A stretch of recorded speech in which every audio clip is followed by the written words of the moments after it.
Hey YouTube, this is Southern Purple One. There's been a lot of rumors and a lot of reports actually from companies that produce electricity. There could be some shortages this summertime, some rolling blackouts. They have massive rolling blackouts in South Africa. You could be without power for a few hours or up to 6, 7, 8 hours. And that could come here. So you need to be prepared. A lot of the preparations could entail, some type of solar, a bigger system, or maybe just a solar generator, or you could have a gas-powered, diesel-powered, propane, but all that stuff costs money. So what are you going to do? What happens if it's a worst-case event? An EMP goes off, catastrophic failure of all your systems, and an EMP could do that. So you need to have a backup. And this is also good to have if you can't afford all that other stuff. Having candles. Candles were very important in the 1800s. Extremely, really way before that. Candles were the way to extend some work in your house when the sun sets. If we get to a point of a grid down situation, we'll be adjusting our lifestyle. So as soon as the sun comes up, we're up, and then we work until the sun goes down, and that's what it would take.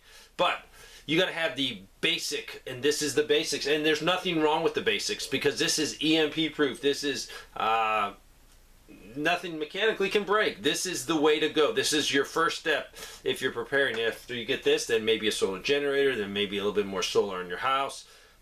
Candles are first. I have a lot of candles. I believe in candles. I've been purchasing candles for 15, 20 years, and I only purchase usually candles like at Christmas time when they go on sale at Walmart or any of the big stores. The last couple of years, the candle sales have been terrible. I remember when they would have a huge amount left, then reduce them to 50, 75, and I would wait usually till the 90%, and I would buy tons of the green and red, the skinny, and I might pay 5, 6, 7 cents a candle. A great deal. So I would stock up, and that's a part of the SHTF hardware store. I'm going to add some more. I'm going to add the ones from the Dollar Tree. They're no longer $1. They're $1.25.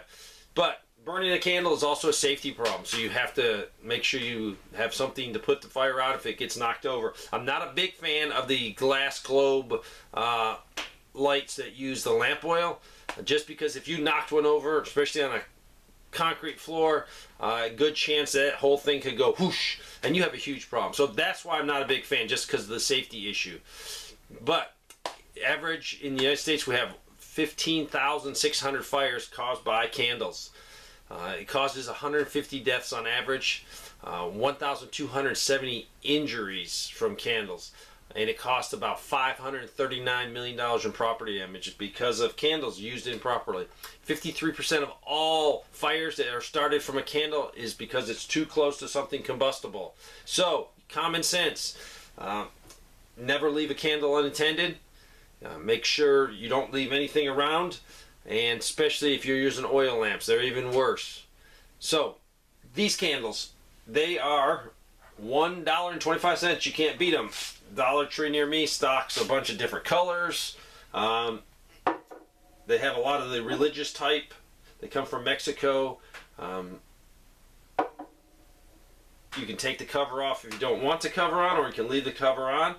I did an experiment. This one right here, it started right there. It burned to here, and it burned for 14.5 hours. Typically, if you want to get the best out of your candle, you burn it for 4 hours and put it out. Let it cool for 2 hours before you relight it. And this will keep the wick in the prime shape. Now, I burned this one for 14 hours, and I really can't see if the wick is damaged, but that can occur. So if you really want to get the most out of your candles, a burn time of 4 hours max, then put it out, let it cool for 2 hours, and then if you have to, relight it. But to me, it's not that big of a deal. When you start off, a lot of these have, that's probably 1.25 inch wick on there. You need to trim it. I think it's 1/4. These are my wife's. I stole them for her. You can just use regular scissors. These, though, are a little harder if you let it get way down here. But if you cut it first, it's not going to have a problem after that. I like these because definitely the flame is more protected than just having a pillar candle where it could tip over. Also, if you have to walk between point A to point B, this definitely, especially as it gets down lower, the glass protects it from wind. So if you're walking outside, the candle's probably going to stay lit a lot better than if you didn't have this protective glass around it protecting the flame from the wind. So I am going to stock up more on the $1.25 candles. They are definitely worth it.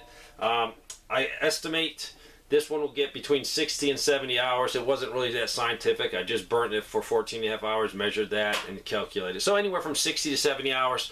So maybe 2 cents an hour. This is going to be worth its weight in gold.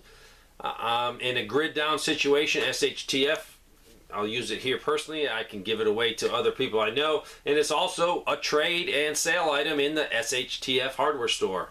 So, if you're saying, Dave, I can't afford prepping, you can. See if you can buy 1 candle a week, $1.25 and a little bit of tax in your state. And if you put 1 candle away in a half a year, you're going to have 26 candles. You're going to be pretty set up for a very minimal amount of money. And this is EMP proof.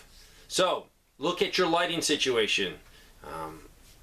Be it full-blown solar system for your house, which is awesome, but could go down. And if it goes down and you haven't put back a lot of candles, the poor person that put back 50 candles is going to be better off than you. Thanks for watching.